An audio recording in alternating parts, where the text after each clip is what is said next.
My name is Steve, I'm 40 years old and married. When I got laid off, my wife Linda went to work to support us. Looking back, that was the start of everything. It's not your fault you were laid off, Steve. Don't worry about it. I'll work. Thanks, Linda. I'll find a job soon. Sorry for the trouble. It's okay. I had given up on returning to work after getting pregnant, so I'm actually happy. Thank you, Linda. In return, I'll take care of the house and the kids. Yes, it's just a temporary hardship. Good things are coming. I was truly moved by Linda at that moment and felt how wonderful family is. But that was just the beginning of a messy situation. Since then, I've been going to the job center while doing household chores and taking care of the children. At first, I struggled with the unfamiliar housework, but gradually I got better and settled into being a stay-at-home dad.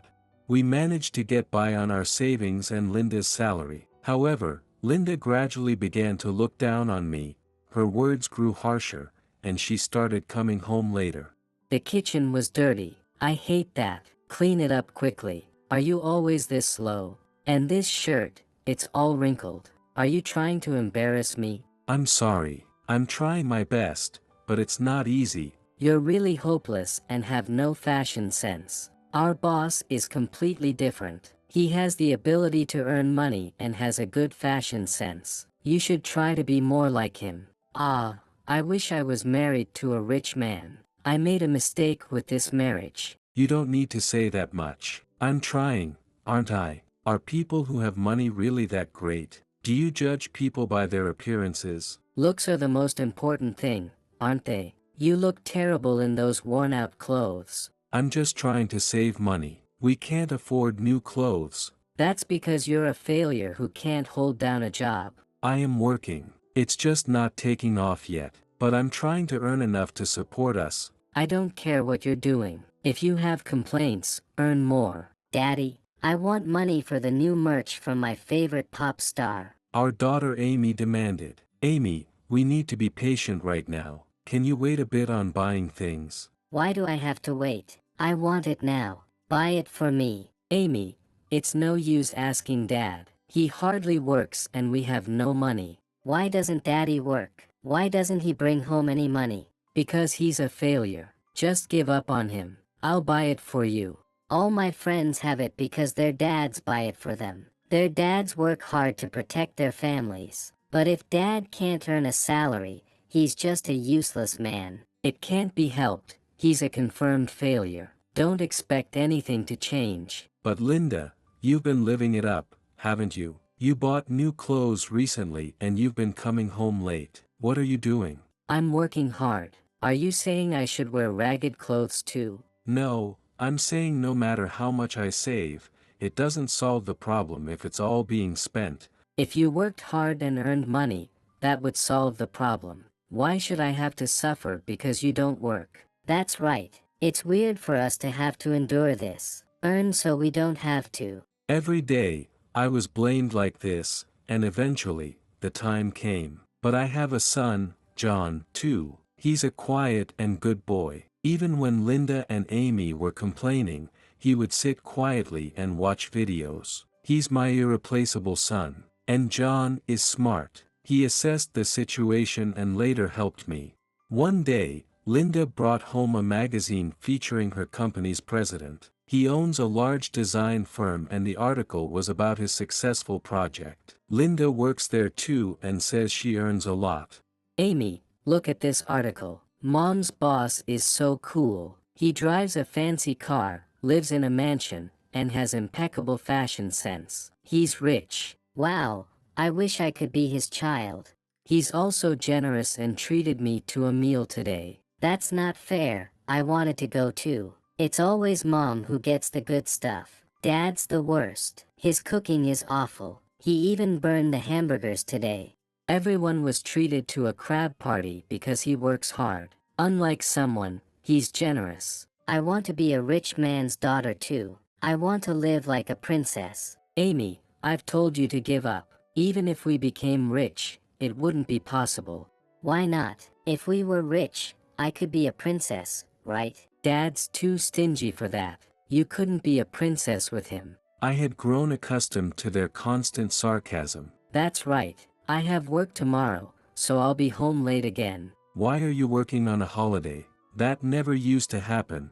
Because you don't earn, I have to increase my work. You're useless, so don't complain. And think more about the kids' nutrition when you cook. If they eat bad food and become dumb like you, that would be a problem. I said nothing in return. At that point, anything I said would only add fuel to the fire. At that time, I was starting a company and slowly beginning to see some results. Hey, this is Dad's company, right? John suddenly said, having seen a video. I was a bit startled but kept a poker face. That's impossible. A failure like me couldn't start a company. John, it doesn't matter, but go take your bath first. I'll go after you.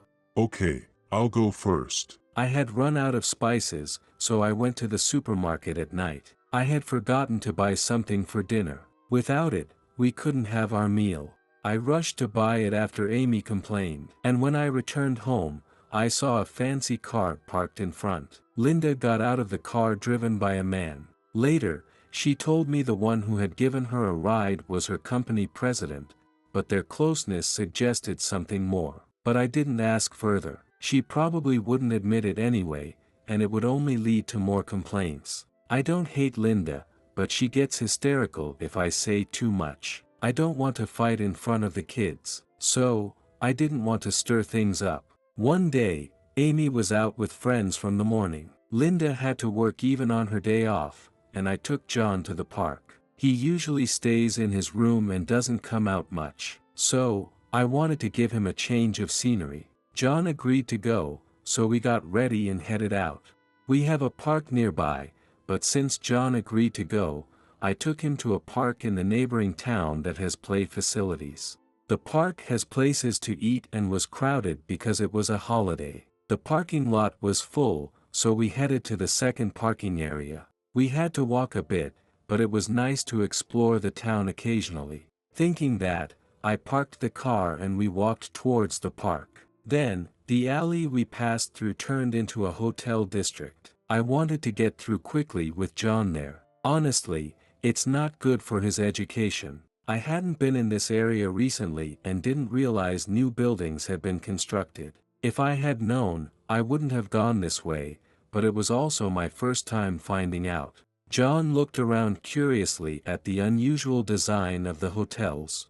Dad, this is a place for adults to have fun, right? I know about it. There's a pool and everything. John, you don't need to know about that yet. Did you see it on the internet? Yeah, I know all about it. It's adult stuff, right? Yes, if you're going to say that, it's adult matters. Well, it's still too early for you, though. Online searches are incredibly convenient, but being able to search indiscriminately can be a real issue. That I was pondering this as I walked with John. Suddenly, John stopped in front of a store that it was his favorite video game store. Dad, can I just look around a little? I won't ask for anything. Sure, looking's fine. I'll wait outside for you. Thanks, I'll be right back. He showed a rare smile. He must have been really happy. I sat on a bench outside and waited for my son. Then, I saw a couple getting cozy at the entrance of a hotel building. And, unbelievably, it was my wife, Linda. Next to her was the man I had seen in the magazine. Linda was laughing and talking with him, arm in arm. Then, they went inside the hotel. I was stunned and could only watch. I couldn't stop them, nor could I get any evidence. Luckily, John didn't see it. I was relieved about that. When John came out, I wasn't in the mood for the park anymore. I apologized to him, saying I felt unwell. Seeing that John seemed to want a game, I bought one for him on the way back as an apology. I was too shocked to speak. John seemed to sense something was up and talked more than usual, trying to cheer me up.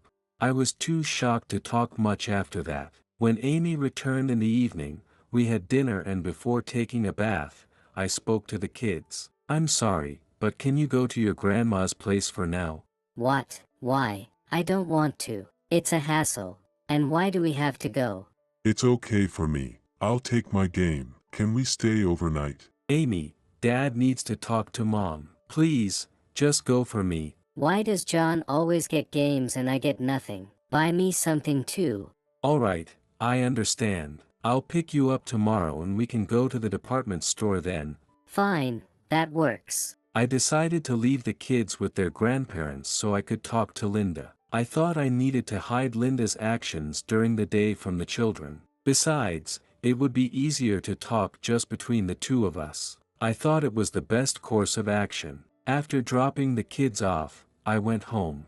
But Linda hadn't returned yet. I called her while I cleaned up, but she didn't answer. The clock was already striking 1 in the morning. Soon after, I heard a car sound. Probably, the man had dropped her off. Linda came home and realized the kids weren't there. Why aren't the kids here? Where did they go? I took them to stay at their grandparents'. They're staying overnight. Why? They have school tomorrow, don't they? Why do they need to be there if you're here? I need to talk to you. Sit down. What is it? I'm tired from working overtime on the weekend. Let's just go to sleep. Is that what you call work? Was your job physical labor today? What are you talking about? You know I do design work. Stop talking nonsense. So, has your workplace changed? Is it a hotel now? What? I don't work at a hotel, do I? Then why were you at a hotel with that man during the day? I saw you today.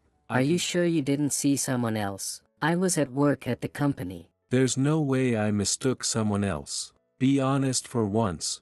If you're going to say that, show me proof. If I see that, I'll believe you. I don't have proof, but I saw it. That man was the one, wasn't he? Don't just say things without proof. Enough. You've been coming home late for months. And you don't have the money to buy such expensive clothes, do you? They were a gift. I have to wear what I'm given, right? People don't buy clothes with no strings attached.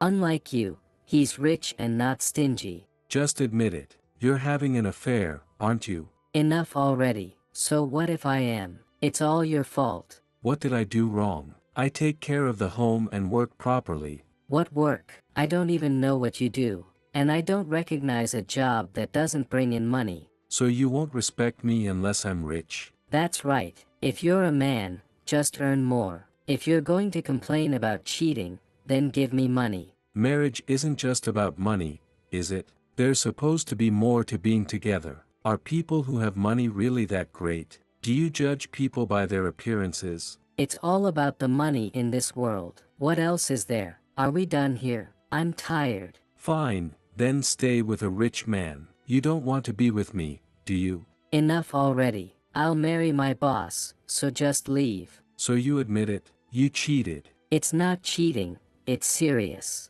I would have forgiven Linda if she had apologized, but my thoughts were naive. Deciding on divorce, the next day I picked up the kids and talked to them. I'm sorry, but your mom and I are getting divorced. Who do you want to live with? I asked. It's obviously Mom. Dad is stingy and dirty. I can't stand being seen with you in those old clothes. That's right, Amy, your new dad is rich and has good taste. Really? Can I become rich? Yes, you won't have to endure anything anymore. Plus, the house is big. Is that man really going to marry you? Are the kids okay to be left with you? It's not settled yet, but we've promised to marry. So, the kids will live with us. I'll take care of the kids, so I'll take child support. And until we marry, I'll stay here, so get out. Though Linda was forceful, the kids had a choice, so I decided to leave the house alone. There was also the issue of alimony, but it wasn't something to discuss in front of the kids, so I said nothing then. I didn't think it was right for me to leave, but considering the kids, it couldn't be helped.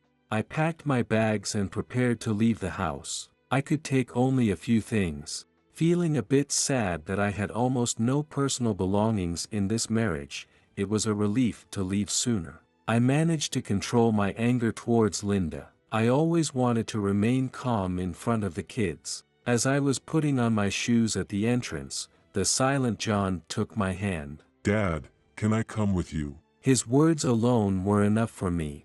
I was so moved that I almost cried. So that's why you bought John the game. What's that? John got a game? Yes, Despite being stingy, Dad bought John a game recently. That's how you manipulate him. It's underhanded. John, are you okay with this? You know Dad is poor, right? You'd be happier with Mom, wouldn't you? I want to stay with Dad. Well, do as you like. Don't come crying to me if you regret it, okay? Let's go, John. I took John by the hand and we left the house. For now, I decided to head to my office. I haven't told my family, but I also have a residence there. As we walked, John suddenly asked a question he couldn't bring up in front of Linda and Amy. Dad, why didn't you tell us you were rich? Why do you think I'm rich, John? Do you know something? Well, this is your company, right? I've seen it on the internet before and I know. Ah, right, you mentioned that. Did you keep it a secret from those two? Your company makes $10 million a year, but you kept it secret because those two only talk about money. Indeed, the bond between men is what counts. I've repaid the favor for the game. When did you grow up so much? You're going to be something big, I'm sure. Now that we're a father-son family, I hired a housekeeper to make sure John doesn't lack anything. If Linda knew about the money, she'd likely come around. So, I hired a driver for John to handle pickups and drop-offs. However, John and Amy go to the same school. It seems Amy saw the car that picked him up. Mom, listen, something's odd about John. A big car picks him up after school. What's that about? His clothes are fancy, and his hair is always neat. He looks like a different person, almost like some rich kid. That got me curious, so I asked one of his classmates, and they said his house is big too. Like he suddenly became rich. That's odd, isn't it? Why would that be? Dad isn't supposed to have money. Where's Dad's company, Mom? Do you know? I think there was a note somewhere. Here it is, Enter Corp. What? It's one of our business partners. Mom, how come you never realized it before? The next day, Linda and Amy came to my office. Linda only knew the name of my company. She didn't know the details, and certainly didn't expect we were doing business together. Linda learned a surprising fact. Steve, what's this about? You were the president. I didn't know you ran such a big company. Can you keep it down? We have guests right now. So, what does it mean that you're canceling our plan, Mr. President? Because, aren't you having an affair with my wife and planning to marry her? What are you talking about? I have a family. Linda just arrived. Shall we talk? I don't mind. What, President? Why are you here? What's today's meeting about? Linda, what are you saying? I'm not marrying you. But you said it in bed. Even though we were drunk, you said it many times. Linda, Amy is here. Be more discreet with your words. Well, anyway, I'll decline your company's contract. And about the alimony, $30,000. You broke my family, it's only fair. Oh, and Linda, that's $30,000 for you too. That's, if our company loses your partnership, we'll go under. Well, it can't be helped. You destroyed my family, and I've also informed your wife.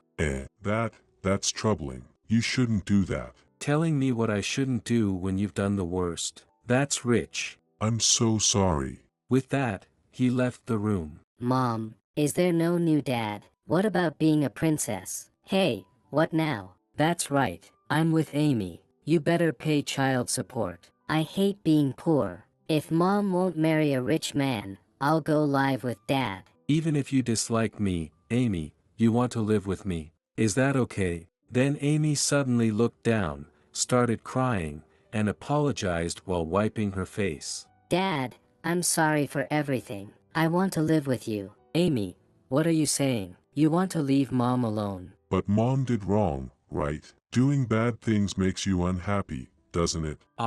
John, welcome back. Amy will be with us from today. It's better for siblings to stay together. Why is it always me? Everyone makes me out to be the villain. That's because you did wrong, Linda. Even the kids understand that much, right? Linda knelt down, unable to say anything more. It seemed she realized she had lost everything. Thus, I ended up living with both of my children. Oh, and I run a gaming company. After being laid off, I lost my drive and got hooked on video games. That's when I had the idea for my current company. John loved the products from my company, and that made me happy at that time. So, I bought them for him. Well, it contributes to the sales, and John was happy, so it was good. And as an epilogue, the man Linda was involved with also got divorced. His company's performance worsened after losing business with us. He paid me alimony, but his wife demanded it too, and his company apparently went under. I was lucky to have gotten the alimony first. Linda lost her job too. With payments pending, and since she's still the mother of my children, I hired her at my company. I hoped she'd change for the better and work hard, considering the kids would want to see her. She struggled with the new job but worked diligently. I was sad to see my family broken, but I was happy that my son and daughter chose to stay with me. I decided to live for my children and protect them. Amy changed for the better and helped a lot around the house. And now, 10 years have passed. Amy has gotten married, and John has taken over the company. Back then, the annual revenue was $10 million, but now it's reaching towards $100 million. I think money is important, but I believe I gained something more valuable: the bond with my family. Thanks for listening, everyone. Until we meet again, goodbye.